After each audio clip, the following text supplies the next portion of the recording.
Olá, amigos do Podcast Sul, tudo bem? Ó, eu tô gravando esse vídeo na quarta de manhã, dia 10 de agosto, e o Gustavo Morínigo ainda é o técnico do Coritiba. Se você estiver vendo esse vídeo na quarta-feira à tarde, à noite, na quinta, na sexta, no sábado, provavelmente o Morínigo também ainda é o técnico do Coritiba. Isso é um erro da diretoria. Eu vou te explicar por quê que a diretoria do Coritiba erra ao manter Gustavo Morínigo no comando técnico. Coritiba teve a derrota de segunda-feira em casa para o Santos por 2-1, fechou ali uma sequência de jogos que era muito importante para o Coritiba na luta contra o rebaixamento. Eram 3 jogos na virada do turno, né? Cuiabá em casa, Goiás fora, Santos em casa. 3 jogos para o Coritiba fazer 7 pontos. Contra o Cuiabá, contra o Santos em casa, obrigação vencer, dava para beliscar um pontinho do Goiás fora de casa. No fim fez só 3 pontos da vitória sobre o Cuiabá, está ali na porta da zona de rebaixamento, muito provavelmente nas próximas rodadas, nas próximas 2 rodadas, deve entrar na zona de rebaixamento. Essa série, né, de jogos, né, ela está dentro de um contexto um pouco maior, de um momento um pouco maior e consistentemente ruim, complicado do Coritiba no Campeonato Brasileiro. Última boa apresentação que o Coritiba fez foi lá no Atletiba, né? Ainda na metade do primeiro turno, no Couto Pereira. E é importante a gente trazer de volta o contexto daquele jogo daquela semana do Clássico. O Clássico foi no domingo. Na quarta-feira anterior, o Coritiba foi a Bragança Paulista enfrentar o Bragantino. E o Morínigo escalou um time misto, poupou vários jogadores, tomou uma sapecada no primeiro tempo, tomou 3 gols. No intervalo, voltou com a turma que ele tinha poupado, Igor Paixão inclusive, para um jogo que já estava claramente perdido, né?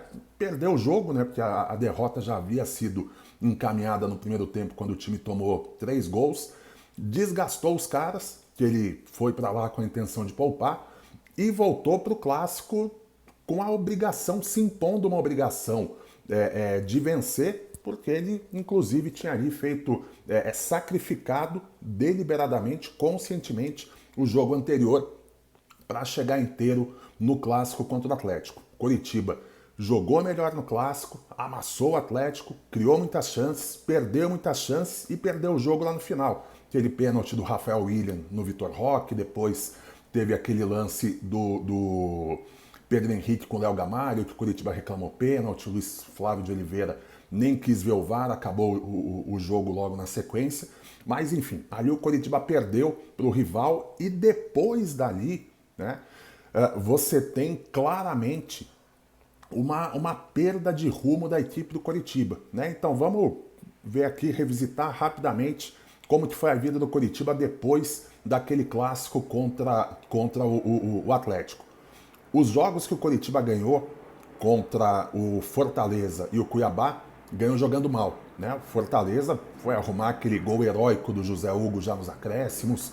Contra o Cuiabá também, um jogo horrível, conseguiu um gol com o Aleph Manga ainda no primeiro tempo, mas jogou mal o Coritiba essas 2 partidas, mas beleza, ganhou, fez o serviço, fez os 3 pontos em cada uma delas. Nesses 2 jogos e nos outros jogos que o Coritiba fez desde então dentro de casa, tem aí jogo do Juventude, tem esse jogo do Santos, era nítido o nervosismo, né? A tensão do time do Coritiba. Cada jogador parecia que estava com um elefante, né, de 10 toneladas, né, sobre os ombros, né? A gente sentia o nervosismo, até uma questão de falta de confiança, de dificuldade do time do Coritiba de lidar com a pressão de fazer o serviço dentro de casa. Por quê? Porque fora de casa o time não vem fazendo, né? Nessa sequência aí pós-Atletiba, o Coritiba zerou fora, perdeu do Inter, perdeu do Flamengo, perdeu do Corinthians, perdeu do Goiás, né? Derrotas até esperadas ali, Internacional, Flamengo, Corinthians, jogando mal contra o Inter, jogando mal contra o Flamengo, mesmo quando jogou bem contra o Goiás e contra o Corinthians, não conseguiu transformar isso em resultado, né? Teve mais chances do que o Goiás, teve bons momentos contra o Corinthians, boas chances quando o jogo estava empatado, não fez, tomou o gol, perdeu os jogos. E aí você chega a mais um problema que o Coritiba apresenta nesse recorte do campeonato, que é a falta do poder de reação. Né? O único jogo, né, dessa sequência toda de Coritiba demonstrou poder de reação, tomou gol, saiu atrás e foi lá buscar um resultado melhor, foi o jogo do Juventude, né? Dentro de casa, tomou 2-0 do Juventude, ainda conseguiu arrumar o empate, e era um jogo que também não podia ter perdido ponto para o Juventude, que é o Lanterna, é o time que hoje tem o pior futebol na Série A do Campeonato Brasileiro. Né? Então você tem aí uma combinação, né, de falta de futebol, de falta de confiança, de falta de resultado e de falta de organização, né, do Coritiba. Em vários momentos mal escalado, né, vários desses jogos do Coritiba jogando ali, entrando num 4-2-4, sem ninguém para fazer a ligação meio de campo e ataque, a ligação vindo lá de trás, né, com o Henrique, com o Luciano Castan, né, como se eles fossem as reedições aí do Beckenbauer, né, fazendo lançamentos, dando passes longos. Não tem futebol para isso, né, para armar o time. E com escolhas, opções ruins dentro das partidas. Né? A gente teve aí segunda-feira o jogo do Santos, né? Chegou um momento, Coritiba indo para cima ali, o Morínigo meteu mais um lateral para jogar do lado direito, avançado, né? Aberto como um ponta, né? Ou o time precisando, tendo ali como principal, como único recurso a bola alta, ele vai, tira ali um centroavante de quase 1,90 m, que é o Léo Gamalho, e põe um atacante baixo, né, que é o Adrian Martínez, contra dois zagueiros altos e bons no jogo aéreo do Santos, né, o Maicon e o Bauer.